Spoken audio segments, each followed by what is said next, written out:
Steam rose from the industrial kitchen at the Mountain View Conference Center as James Martinez wiped sweat from his forehead with a dish towel.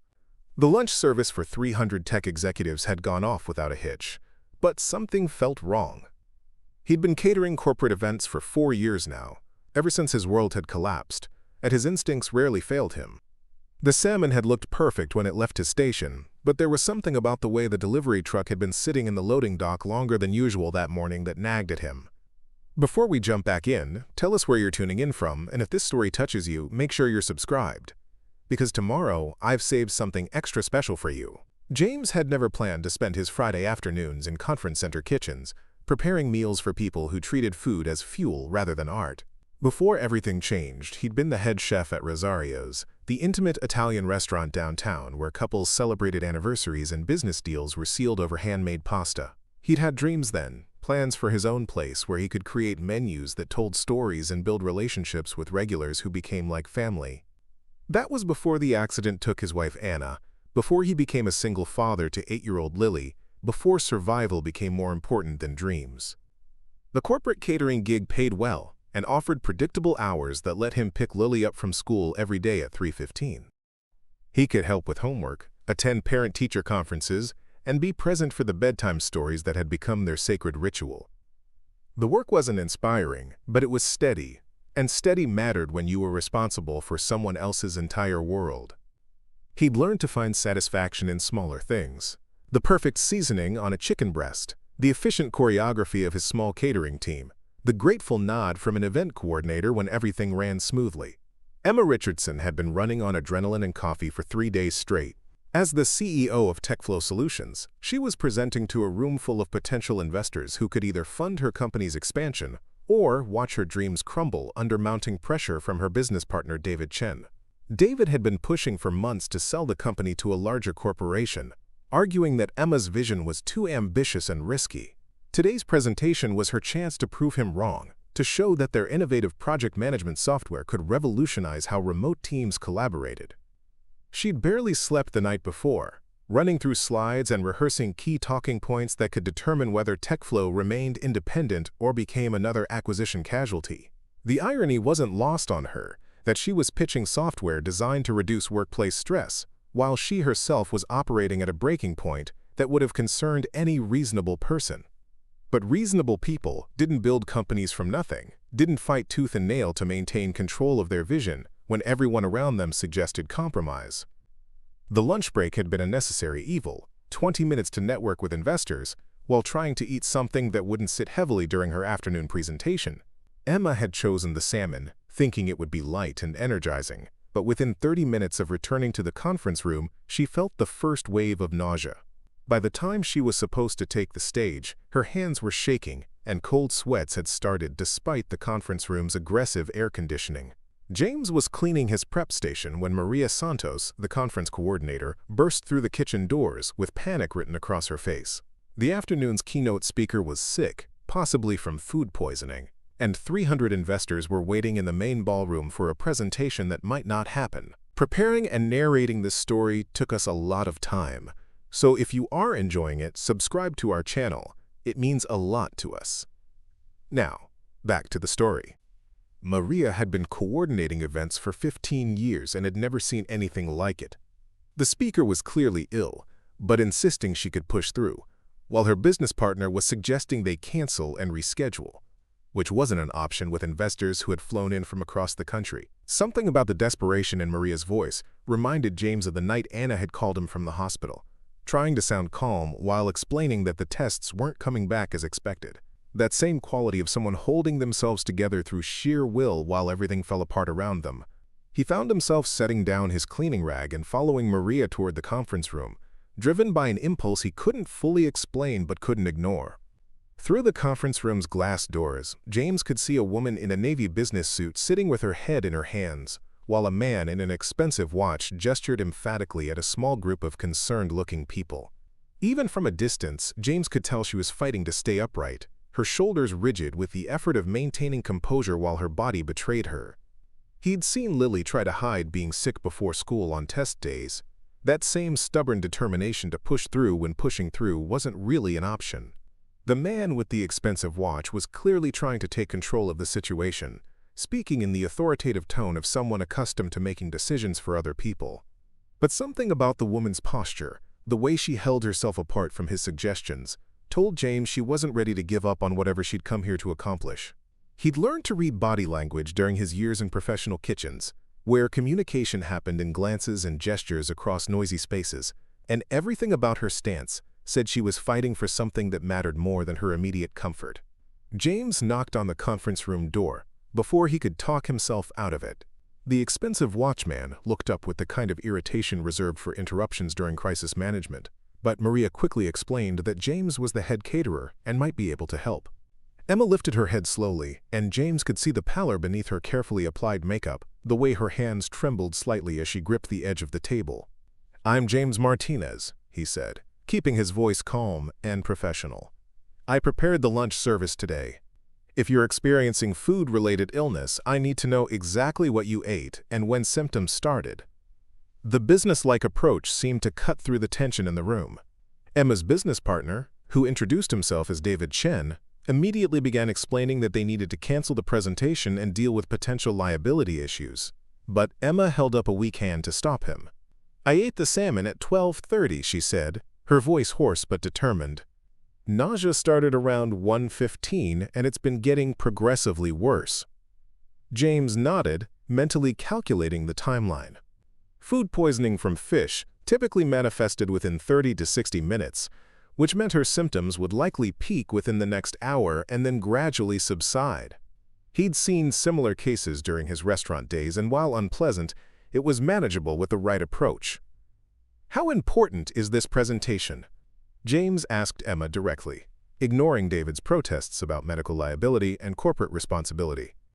Something in her eyes told him this wasn't just another business meeting, that whatever she was supposed to present today mattered on a level that went beyond quarterly profits or investor relations. She looked at him like someone drowning who'd just spotted a potential lifeline, desperate, but trying not to hope too much. "It's everything," she whispered, and James understood. He'd felt that way about Rosario's, about the dreams he'd built with Anna before life taught him that everything could disappear in a single phone call. He'd also felt that way about Lily's first day of school after Anna died, about being present for moments that couldn't be rescheduled or postponed, about showing up even when showing up felt impossible. David was arguing with Maria about rescheduling options, explaining that TechFlow couldn't afford to look unprofessional in front of major investors. But Emma was focused entirely on James. "Can you help me get through this?" she asked, and something in her tone reminded him of the way Lily had asked if he could fix her broken music box, the one Anna had given her for her 6th birthday. Not whether he would help, but whether he could, as if his answer would determine whether hope was worth maintaining. James found himself nodding before he'd fully thought through the logistics. "I can stabilize your symptoms enough for you to present, but you'll need to trust me completely. No questions, no modifications to what I suggest, and we do this my way." Emma agreed immediately, but David objected to putting the company's reputation in the hands of a caterer who might be responsible for the food poisoning in the first place. The accusation stung because James had been questioning his own procedures all afternoon, wondering if he'd missed something in the prep or storage that could have led to this situation. "The salmon came from your regular supplier," James told Maria quietly while David continued his objections. "But the delivery truck was parked outside longer than usual this morning, and the driver seemed rushed during unloading. I should have checked the internal temperature of every piece, but the delivery seemed routine." Maria's expression shifted from panic to understanding. She'd worked with James for 2 years and knew his standards were impeccable. Knew he took food safety more seriously than most chefs she'd encountered. Emma stood up carefully, testing her balance and stability. "What do you need me to do?" she asked James, and he could see the effort it took for her to remain upright. Her determination reminded him of Anna during chemotherapy, the way she'd insisted on attending Lily's school play, even though standing for more than 10 minutes left her exhausted. Some things were worth pushing through pain for, worth risking everything to accomplish.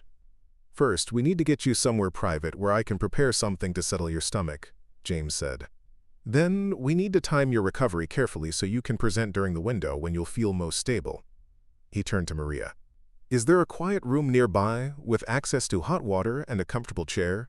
Maria immediately offered the coordinator's office, which had a small kitchenette and privacy from the conference attendees.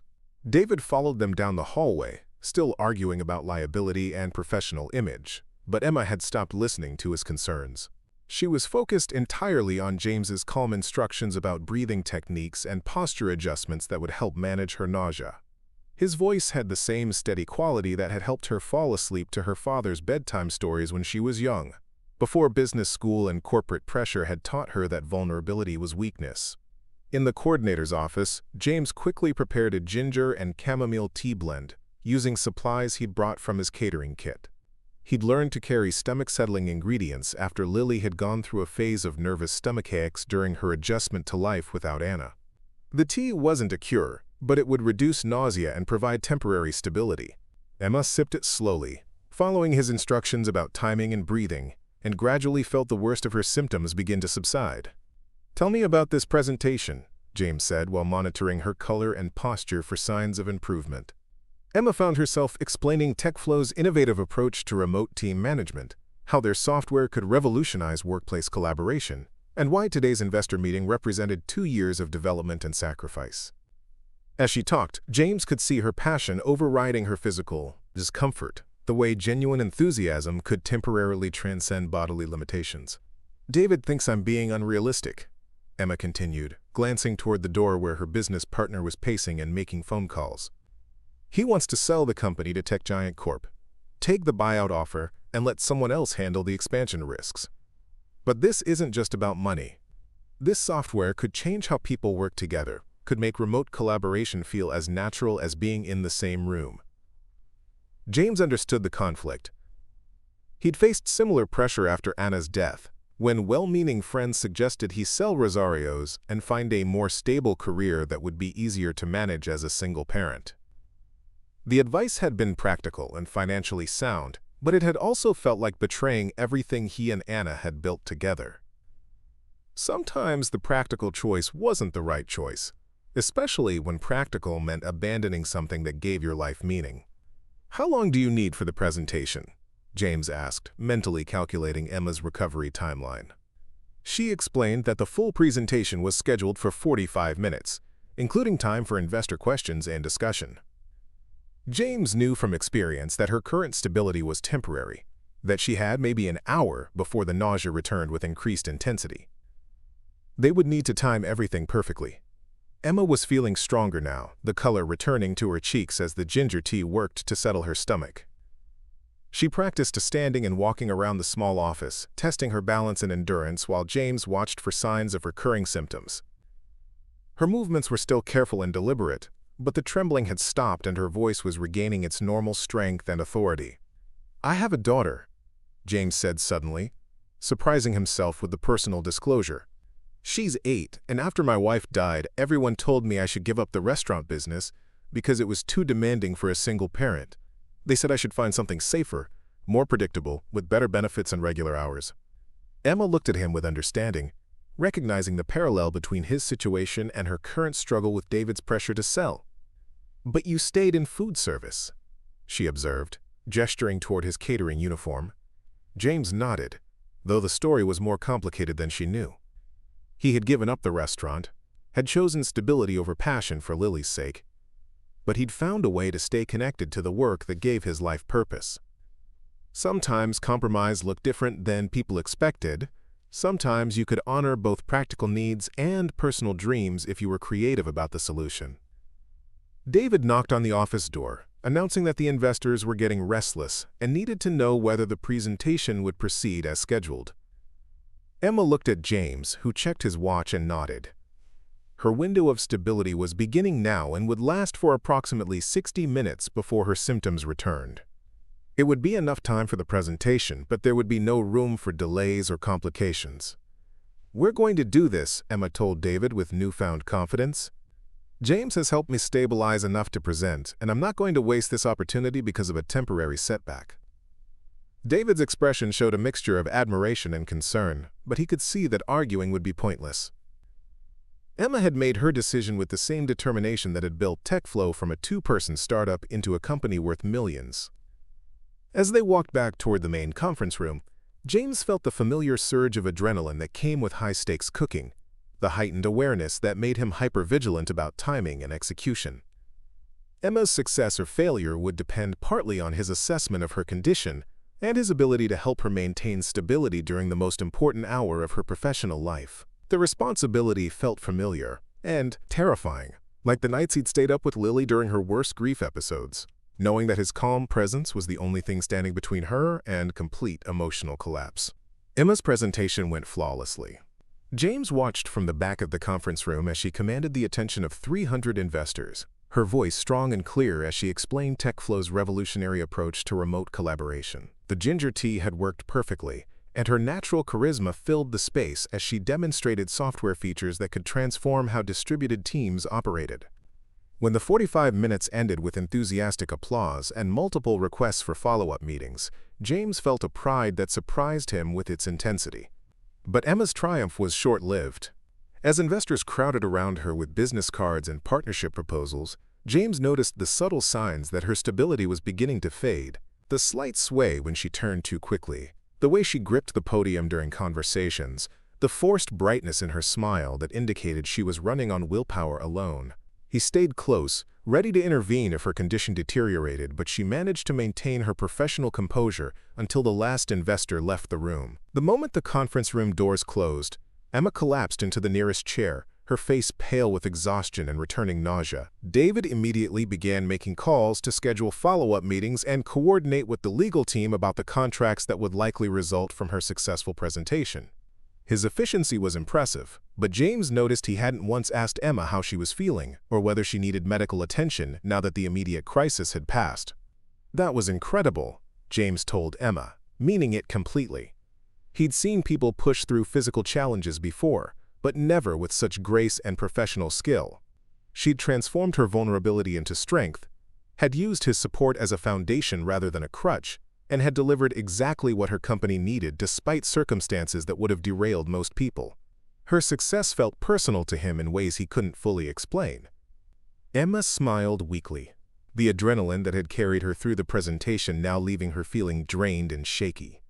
"I couldn't have done it without you," she said, and James could see she meant it as more than polite gratitude. Something had shifted between them during those tense hours of preparation, a connection that went beyond the professional assistance he'd provided.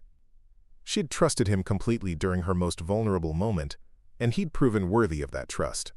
3 days later, James received a phone call that changed everything. Emma had discovered that her food poisoning hadn't been accidental. Security footage from the conference center showed David meeting with someone in the parking lot early that morning, exchanging what appeared to be payment for something small enough to conceal in a palm. Further investigation revealed that David had been secretly negotiating with tech giant Corp for months, planning to sabotage Emma's presentation so the board would approve his buyout proposal. The revelation hit Emma like a physical blow. David had been her business partner for 4 years, her trusted advisor and closest friend in the corporate world. They'd built TechFlow together from nothing, had worked 18-hour days, and sacrificed personal relationships to make their vision reality. She'd planned to marry him next spring, had already sent save-the-date cards to friends and family members who'd watched their relationship develop alongside their business partnership. Emma called James because she didn't know who else to trust. David had been her decision-making partner for everything important, and discovering his betrayal left her questioning every choice they'd made together, every piece of advice he'd given, every moment of intimacy they'd shared. The man she'd thought she knew had been systematically undermining her success while pretending to love her, had been willing to poison her to advance his own financial interests.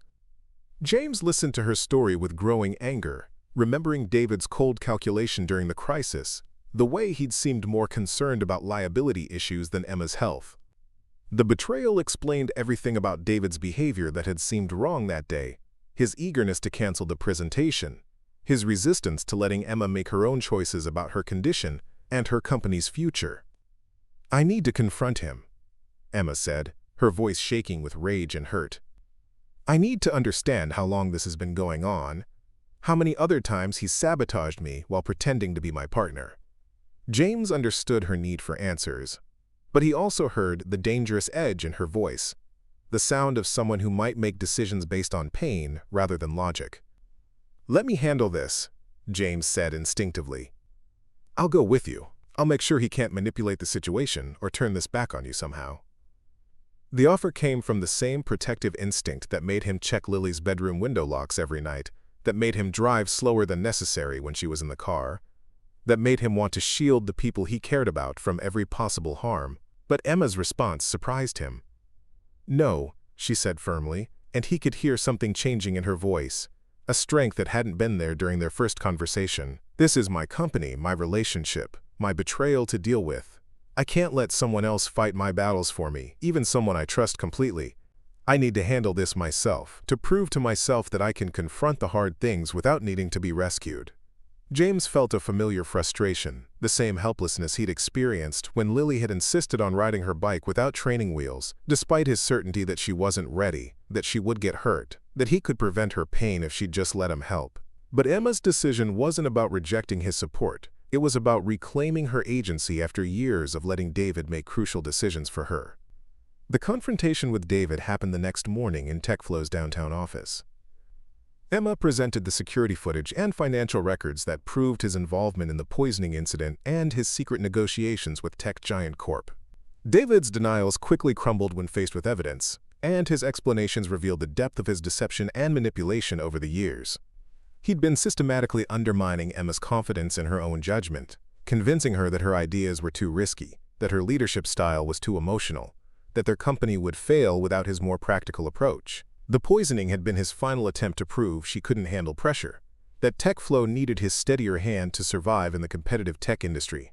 Emma realized that David's control had been so subtle and pervasive that she'd stopped trusting her own instincts about everything from business strategy to personal relationships. He'd convinced her that she needed his approval for major decisions, that her success was really their success, that she couldn't survive professionally or personally without his guidance and support. When Emma called James that evening to tell him about the confrontation, her voice sounded different, stronger and clearer than he'd ever heard it. She'd fired David, had contacted law enforcement about the poisoning, and had decided to proceed with TechFlow's expansion plans despite the upheaval in her personal and professional life. But she'd also made another decision that left James feeling confused and hurt. "I need some time alone," Emma told him. "I need to figure out who I am when I'm not being controlled or protected by someone else. I need to make decisions based on what I want instead of what someone else thinks is best for me." James heard the echo of his own words in her explanation, remembered telling her that some battles needed to be fought alone, and realized that his desire to help her was starting to feel like another form of control. Emma found an apartment in the Arts District, a converted loft above a pottery studio where the smell of clay and creativity drifted up through the floorboards. It was the first living space she'd chosen entirely for herself, without considering David's preferences for modern minimalism or proximity to corporate headquarters. The exposed brick walls and large windows that let in morning light felt like freedom after years of living in David's sterile downtown penthouse, where everything was chosen for its investment potential rather than its ability to make a space feel like home. For the first time in her adult life, Emma woke up each morning with no one else's expectations to meet. She could drink coffee from mismatched mugs she'd bought at a thrift store, could wear comfortable clothes that weren't selected to project corporate authority, could spend Saturday mornings reading novels instead of reviewing quarterly reports. The silence in her apartment wasn't empty. It was full of possibilities she'd never allowed herself to consider when every moment was scheduled, and every decision was filtered through David's practical concerns. TechFlow was thriving without David's constant warnings about financial risk and market volatility. Emma discovered that her instincts for product development and team management had been sound all along, that David's modifications to her ideas had actually weakened them rather than making them more practical. The investors who'd been impressed by her conference presentation were following through with funding commitments, and several major corporations were expressing interest in licensing TechFlow's collaboration software for their remote teams. Emma hired a new chief operating officer, a woman named Sarah Chen, who brought technical expertise without the need to control every aspect of the business. Sarah asked questions instead of making declarations, offered suggestions rather than ultimatums, and seemed genuinely interested in helping Emma's vision succeed rather than replacing it with something more conventional. Working with Sarah felt like collaboration instead of constant negotiation, and Emma began to remember why she'd started TechFlow in the first place. But success felt hollow without someone to share it with, and Emma found herself thinking about James more often than she wanted to admit. She'd drive past the Mountain View Conference Center on her way to client meetings and remember the calm certainty in his voice when he'd promised to help her through the presentation. She'd see fathers dropping their children off at school and wonder how Lily was adjusting to third grade, whether she still collected interesting rocks and painted pictures of cats wearing sunglasses. Emma had kept James's business card, though she told herself it was just professional courtesy rather than personal interest.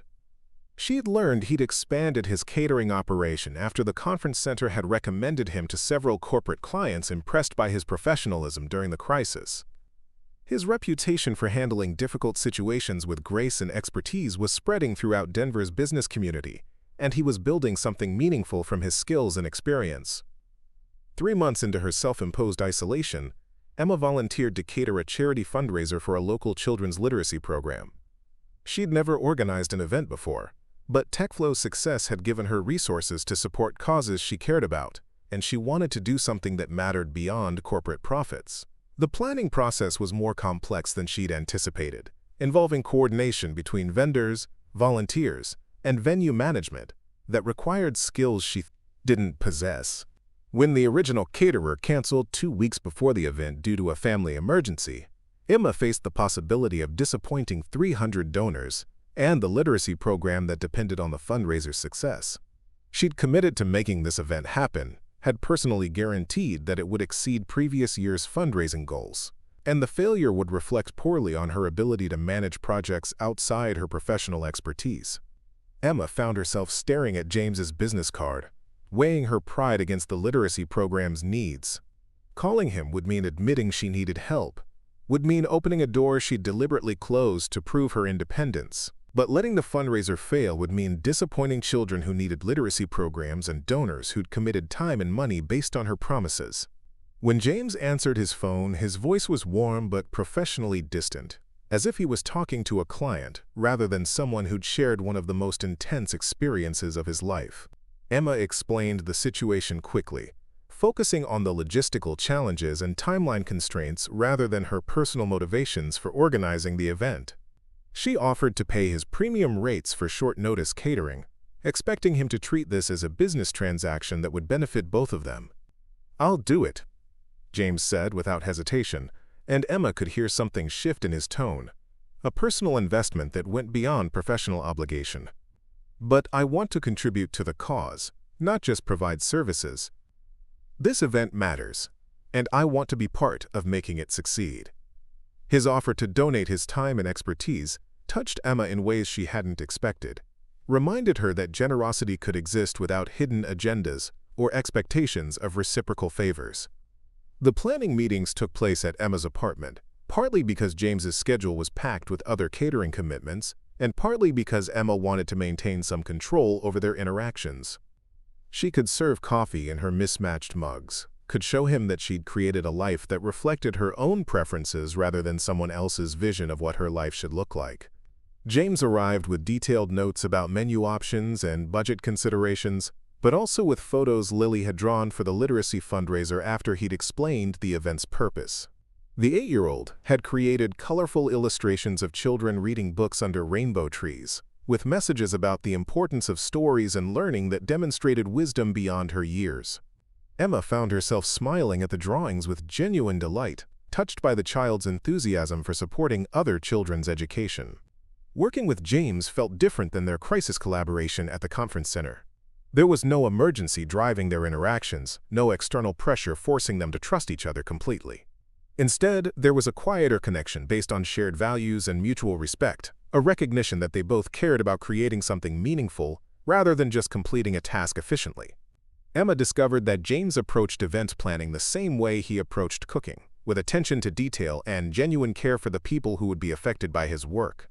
He asked thoughtful questions about the literacy program's specific needs, researched the dietary restrictions and preferences of major donors, and suggested menu modifications that would maximize the fundraiser's impact while staying within budget constraints. Their conversations gradually expanded beyond event logistics to include stories about their separate journeys over the past 3 months. James talked about Lily's adjustment to their new routine, how she'd started helping him prep vegetables for catering jobs, and had announced her intention to become a chef who specialized in food that made people feel better when they were sad. Emma shared her discoveries about living alone, about making decisions without consulting anyone else, about the satisfaction of building something that reflected her values rather than market expectations. Neither of them mentioned the tension that had ended their previous connection, but both were aware of the careful boundaries they maintained during their interactions. James didn't offer unsolicited advice about Emma's business decisions or personal choices. Emma didn't ask for help beyond the specific catering services she'd hired him to provide. They were collaborating as equals rather than protector and protected, and the dynamic felt healthier even though it required more conscious effort to maintain. The night before the fundraiser, Emma couldn't sleep. She'd never organized an event of this scale before, and despite James's expertise and careful planning, she was anxious about the hundreds of details that could go wrong. She found herself walking through her apartment at 3 in the morning, reviewing checklist items and worrying about scenarios they hadn't anticipated, about the ways her inexperience might undermine the literacy program's important work. When her phone rang at 6:30 the next morning, Emma expected crisis reports about vendor problems or venue issues. Instead, she heard Lily's voice, bright and excited, asking if Emma needed help setting up decorations for the reading party. James had apparently mentioned that today was the big event, and Lily had decided that Emma might need artistic assistance to make everything look perfect for the children who would benefit from the fundraiser. The offer was so unexpected and genuinely sweet that Emma found herself agreeing before she'd considered the implications of spending the day with James's daughter. Lily arrived an hour later with a box of art supplies and a detailed plan for creating welcome signs that would make donors feel appreciated and important. Her enthusiasm was infectious, and Emma discovered that working with an 8-year-old was surprisingly effective at reducing pre-event anxiety. As they painted signs together, Lily talked about her favorite books and her dream of writing stories about cats who solved mysteries and helped other animals find their homes. Her chatter was comforting rather than distracting, and Emma found herself relaxing for the first time in weeks, remembering that events were supposed to be celebrations rather than tests of organizational competence. When James arrived to begin food preparation, he found Emma and Lily covered in paint and glitter, laughing over a welcome sign that featured rainbow letters and cartoon books with smiling faces. The scene was so different from the controlled corporate environments where he usually saw Emma that he stopped in the doorway, struck by how natural she looked, surrounded by creative chaos, how easily she'd connected with his daughter despite having no experience with children. The fundraiser exceeded every expectation Emma had set. The food was exceptional, the decorations were whimsical and welcoming, and the donors responded with enthusiasm that translated into the highest fundraising total in the literacy program's history. But what mattered most to Emma was the moment when she saw James teaching Lily how to arrange garnishes on serving platters, the two of them working together with the easy intimacy of a father and daughter who genuinely enjoyed each other's company. 6 months after the literacy fundraiser, Emma and James found themselves planning their 3rd charity event together. What had started as a one-time collaboration had evolved into a partnership that combined Emma's organizational skills with James's culinary expertise and Lily's artistic vision. They called themselves Mile High Community Events, and their reputation for creating meaningful celebrations was spreading throughout Denver's nonprofit community. Emma had moved TechFlow's headquarters to a building near James's expanded catering kitchen, not for convenience but because she'd discovered she preferred the Arts District's creative energy to downtown's corporate sterility. Their businesses complemented each other naturally, with TechFlow's software helping coordinate complex events, while James's catering provided the personal touch that made each celebration memorable. The morning of their biggest event yet, a fundraiser for homeless veterans that would host 500 guests, James arrived at the venue to find Emma already setting up registration tables with military precision. She wore jeans and a volunteer t-shirt instead of her usual business attire, and her hair was pulled back in a practical ponytail that made her look younger and more approachable than the polished CEO persona she'd cultivated for years. "Coffee?" Emma offered, holding up a thermos she'd prepared at home. James accepted gratefully, recognizing the blend of Colombian beans he'd mentioned, preferring during one of their planning sessions.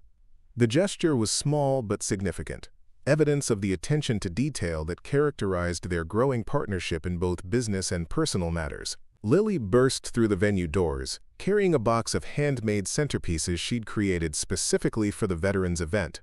Each table arrangement featured miniature American flags surrounded by flowers in red, white, and blue, with thank you cards she'd written in her careful third-grade handwriting.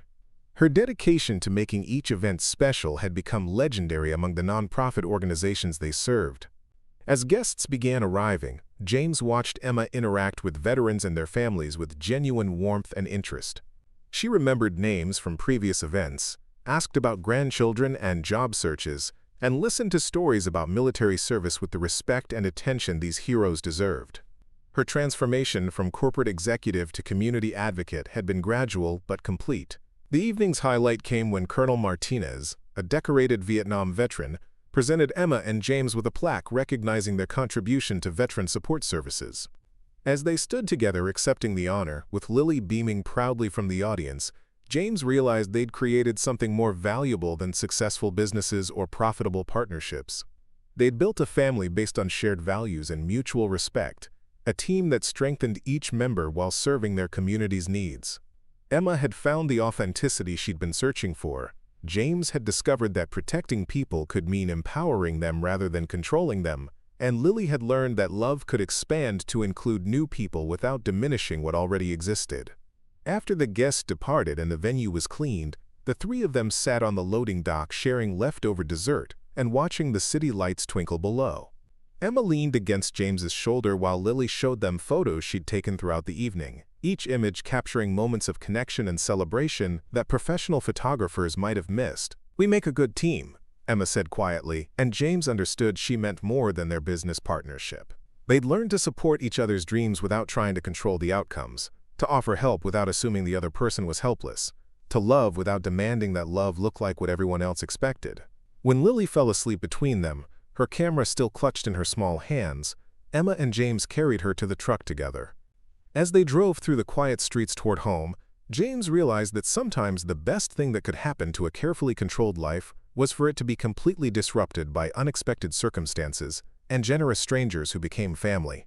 Emma smiled at her reflection in the passenger window, seeing someone she recognized and respected looking back at her.